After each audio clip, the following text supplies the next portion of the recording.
Представям ви един робот, който когато има шум, мотора му започва да се движи. И тук на дисплея се показва колко силен е шума. По скалата от 0 до 100. Ето ще ви покажа. Ето. Ехо, робот. Вижте, тук на дисплея се изкарва числото и започва да се върти това на мотора. Когато духне вятър, също се върти. Ето.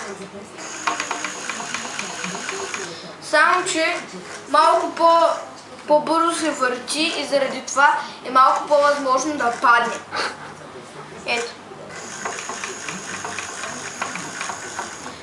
Заради това са наредени ето тези неща тук отстрани, за да не може да си катурне. И това е робота.